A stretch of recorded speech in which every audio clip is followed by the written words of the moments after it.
Dans le paysage en constante évolution des conflits mondiaux, la guerre en Ukraine présente un récit aussi complexe que captivant. Imaginez un monde où les tensions géopolitiques sont bien plus que de simples gros titres. Elles sont la réalité vécue par des millions de personnes. Voici l'histoire du front ukrainien telle qu'elle se déroule en 2025. Une histoire qui porte en elle les échos de l'histoire et les murmures de ce que l'avenir pourrait réserver.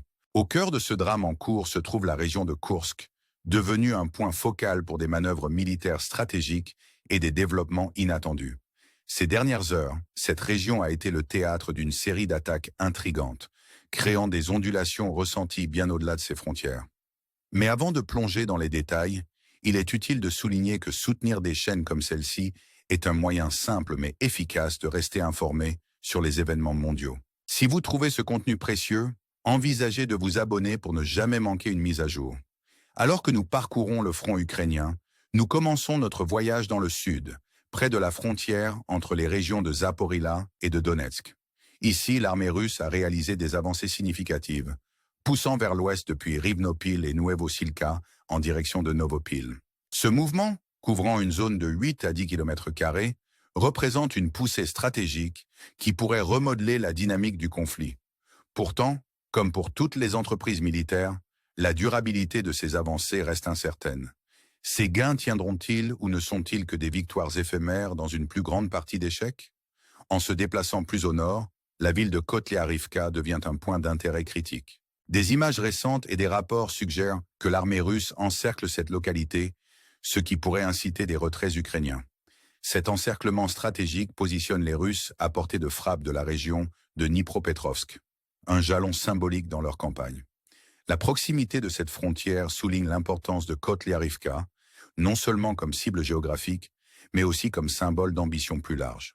La question demeure. Les Russes réussiront-ils à franchir la frontière de Dnipropetrovsk ou les défenses tiendront-elles? En nous aventurant plus au nord, le focus se déplace vers Pokrovsk.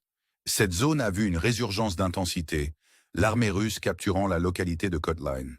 Cette ville, stratégiquement positionnée le long d'une route menant à Pokrovsk, a été un champ de bataille d'avancée et de contre-attaque. Le flux et le reflux du contrôle ici soulignent la nature imprévisible de la guerre, où les gains et les pertes se mesurent en miles et en morale. Plus au sud, près de Lizivka, les rapports sont contradictoires. Certaines sources revendiquent des avancées russes, tandis que d'autres suggèrent des progrès ukrainiens. Cette dualité de récits ajoute un élément d'incertitude, reflétant le brouillard de la guerre qui obscurcit souvent la vérité. La situation ici est fluide, avec des combats intenses signalés, mais aucun vainqueur clair n'émergeant du chaos. Alors que l'histoire se déroule, le front de Pokrovsk émerge comme un théâtre clé dans ce conflit, les deux camps s'efforçant d'obtenir un avantage stratégique. La rotation des troupes de Koursk dans cette région signale une potentielle escalade qui pourrait modifier l'équilibre des forces. Pendant ce temps, plus au nord, Torietsk devient un autre point focal. Ici, l'armée russe aurait progressé, capturant des portions significatives de la localité. Pourtant, la défense ukrainienne reste résiliente, tenant des positions clés et prolongeant la bataille. La lutte pour Torietsk exemplifie le combat acharné, à l'échelle des rues, qui définit cette guerre, où chaque bloc et bâtiment devient un prix contesté. Dans ce contexte, les chiffres des pertes restent un sujet de discorde, enveloppés par l'incertitude qui accompagne tous les conflits. En poursuivant notre voyage, l'axe Seberska demande de l'attention. Cette zone a été un bastion de la défense ukrainienne, résistant à de nombreux assauts russes au fil des ans. Bien que des positions clés comme Spirn soient tombées, la ville de Sebersk elle-même reste intacte, un témoignage de la résilience de ses défenseurs. Pourtant, les récents rapports d'avancées russes vers Grigorivka suggèrent que la bataille pour cette région est loin d'être terminée. La lutte ici est emblématique du conflit plus large, où les gains stratégiques sont durement acquis et souvent temporaires. En remontant encore au nord, nous arrivons dans la région de Koursk, un endroit qui a vu sa part de escarmouches et de manœuvres stratégiques. Cependant, le projecteur se déplace maintenant vers la zone de Tetkino, où l'Ukraine a lancé une série d'attaques. Ces incursions, bien que de petite envergure, laissent entrevoir une stratégie plus large, visant à perturber et distraire. L'utilisation de véhicules de déminage et la réponse des drones FPV russes soulignent les tactiques en évolution dans ce théâtre de guerre. Dans le brouillard nébuleux du conflit, où les stratégies changent comme les sables du désert, Tetkino se dresse comme un témoignage de l'imprévisibilité de la guerre. Les attaques ukrainiennes dans cette région, bien que limitées, rappellent les manœuvres tactiques qui peuvent remodeler le champ de bataille.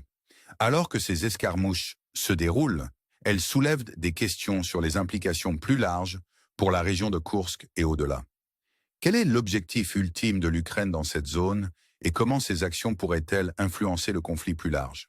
Les réponses demeurent insaisissables, cachées dans les calculs stratégiques des esprits militaires. Pourtant, en considérant ces développements, il est important de se rappeler que l'information que nous recevons est souvent un instantané d'une situation en rapide changement. Au moment où vous entendez cela, les dynamiques peuvent avoir une nouvelle fois évolué, soulignant la nature fluide de cette lutte en cours.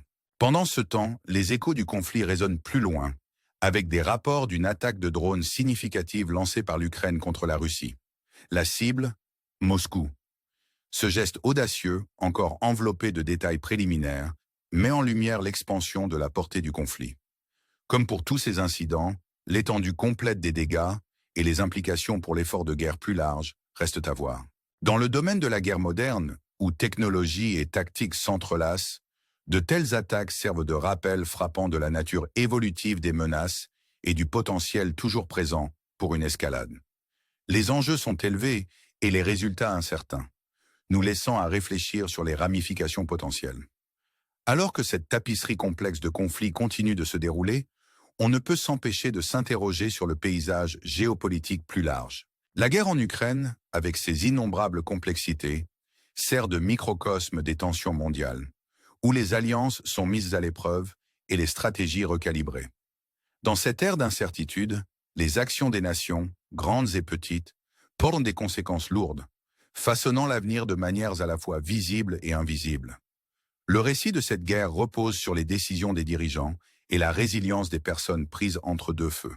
En réfléchissant à ces événements, il vaut la peine de considérer les leçons que l'histoire pourrait nous enseigner sur la nature du conflit et les chemins vers la résolution. Au milieu du chaos et de l'incertitude, l'élément humain reste une constante. Les histoires de ceux qui sont en première ligne, leur lutte et leur résilience peignent un tableau vivant des réalités de la guerre. Leurs expériences servent de rappel poignant de l'impact durable du conflit, non seulement sur le champ de bataille, mais aussi dans les cœurs et les esprits de ceux qui en sont témoins de première main. En concluant cette exploration du front ukrainien, nous restons avec des questions qui défient notre compréhension du monde. Comment ce conflit façonnera-t-il l'avenir de la région? Quelles leçons peut-on tirer de ces événements alors que nous naviguons dans les complexités des relations internationales à l'ère moderne? Ce sont des questions qui invitent à la réflexion et à la discussion, nous encourageant à engager avec le monde qui nous entoure de manière significative. Si vous avez trouvé ce voyage instructif, envisagez de rejoindre notre communauté en aimant et en vous abonnant. Votre soutien est inestimable pour nous aider à continuer d'explorer les histoires qui comptent, vous rapprochant du cœur des événements mondiaux. Merci d'avoir pris le temps de nous rejoindre dans ce voyage, et nous sommes impatients de partager plus avec vous dans les jours à venir. Restez curieux, restez informés, et continuons à explorer le monde ensemble. Alors que nous plongeons plus profondément dans la toile complexe du conflit ukrainien, l'interaction de la stratégie, de la géographie et de la résilience humaine devient de plus en plus apparente. Cette guerre, comme celles qui l'ont précédée, est une tapisserie complexe tissée à partir des fils de l'ambition, de la survie et de la quête de pouvoir. Les histoires qui émergent des lignes de front ne sont pas seulement des récits de manœuvres militaires. Ce sont des récits d'endurance humaine, de communautés prises entre deux feux et de l'esprit indomptable qui refuse d'être brisé. À l'ombre des grandes stratégies et des jeux d'échecs géopolitiques, ce sont les individus, les soldats, les civils et les familles qui supportent le poids de ces événements en cours. Leurs histoires, souvent non racontées, résonnent avec des thèmes d'espoir, de peur et de courage. Elles nous rappellent que derrière chaque avancée ou retraite, il y a des vies à jamais changer, des rêves différés et des avenirs réimaginés.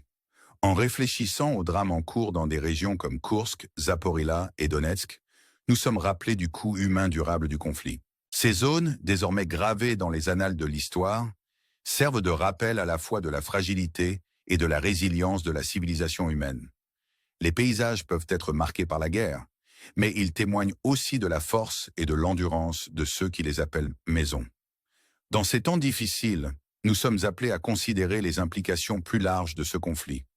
Que signifie-t-il pour la région, pour l'Europe et pour le monde en général? Comment les alliances changeantes et les dynamiques de pouvoir émergentes influenceront-elles l'ordre mondial dans les années à venir? Ces questions nous invitent à regarder au-delà de l'immédiat et à considérer les impacts à long terme des actions d'aujourd'hui. Elles nous poussent à réfléchir de manière critique au chemin que nous choisissons et aux héritages que nous laissons derrière nous. En nous posant ces questions, il est important de se rappeler que l'histoire de cette guerre est toujours en train de s'écrire. Chaque jour apporte de nouveaux développements, de nouveaux défis et de nouvelles opportunités de résolution. Dans ce paysage fluide, les actions des individus et des nations façonneront les contours de l'avenir. Allons-nous tirer les leçons du passé ou allons-nous répéter les erreurs qui ont conduit au conflit encore et encore? En fermant ce chapitre de notre exploration, nous vous invitons à rester engagés, informés et à continuer de chercher à comprendre un monde souvent complexe et difficile. Votre curiosité et votre engagement envers l'apprentissage sont essentiels pour naviguer dans les dynamiques complexes du monde moderne. Nous vous encourageons à faire partie de ce dialogue en cours, à poser des questions et à rechercher les histoires qui comptent. Ensemble, nous pouvons démêler les complexités de notre temps et œuvrer pour un avenir informé, compatissant et juste. Merci de nous avoir accompagnés dans ce voyage à travers le front ukrainien. Votre soutien et votre engagement sont inestimables, alors que nous nous efforçons de vous apporter les récits qui façonnent notre monde. Jusqu'à la prochaine fois, restez curieux, restez engagés, et souvenez-vous que chaque histoire a le pouvoir d'inspirer et de transformer. Continuons à explorer le monde ensemble, une histoire à la fois.